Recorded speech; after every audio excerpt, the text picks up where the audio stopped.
Hello दोस्तों, स्वागत है आपका इस यूट्यूब चैनल पर। चैनल को लाइक करना, शेयर करना, ज़्यादा से ज़्यादा सब्सक्राइब करना। आज मैं आपको क्लास 10th का चैप्टर फर्स्ट रासायनिक अभिक्रिया एवं समीकरण chemical reaction and equation chapter बताने जा रहा हूँ। अब इसके अंदर मैं मेन टॉपिक बता रहा हूँ।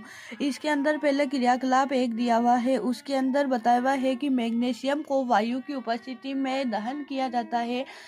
मैग्नीशियम प्लस ऑक्सीजन तो मैग्नीशियम ऑक्साइड बनता है। एक सफ़ेद कलर का चूर्ण बनता है जिसे मैग्नीशियम ऑक्साइड कहते हैं। अब हम आगे चलते हैं। अब हम देखते हैं रासायनिक समीकरण किसे कहते हैं। रासायनिक समीकरण वह समीकरण होता है जिसमें एक रासायनिक अभिक्रिया होती है और जैसे एग्जांपल दिया हुआ है magnesium plus oxygen magnesium oxide. जो लेफ्ट हैंड की तरफ होता है वो तो अभिकारक होता है और राइट हैंड की तरफ होता है वो उत्पाद होता है। अब हम आगे चलते हैं। आगे है रासायनिक समीकरण। रासायनिक समीकरण को संतुलित कैसे किया जा सकता है। रासायनिक समीकरण संतुलित वह होते हैं जिसमें अभिकारक एवं उत्पाद दोनों के तत्वों के अणुओं की संख्या बराबर होती है। जैसे इसके अंदर एक एग्जाम्पल दिया हुआ है Zn plus H2SO4 Zn plus hydrogen. Zinc को सल्फ्यूरिक अम्ल के साथ अभिक्रिया कराई जाती है तो जिंक सल्फेट और हाइड्रोजन बनता है। अब इसके अंदर जिंक एक है, इसमें हाइड्रोजन 2 है, सल्फर 1 है, ऑक्सीजन 4 है।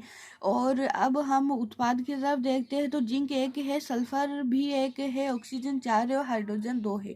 इसका मतलब क्या हुआ, ये दोनों है, इनके तत्वों में परमाणुओं की संख्या बराबर है, इसलिए ये एक संतुलित रासायनिक समीकरण है। असंतुलित रासायनिक समीकरण वह होती है जिसमें दोनों तत्वों के परमाणुओं की संख्या बराबर नहीं होती है।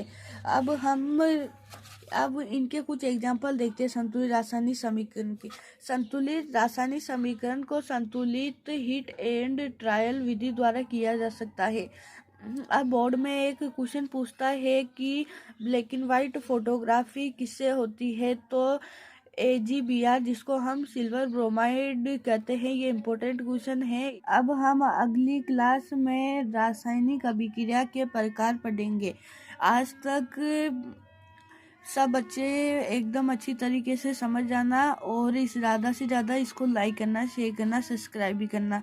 अब रासायनिक अभिक्रियाओं के 5 टाइप होते हैं: संयोजन, वियोजन, विस्थापन, द्विविस्थापन और एक रेडॉक्स अभिक्रिया होती है। इसको हम कल समझेंगे।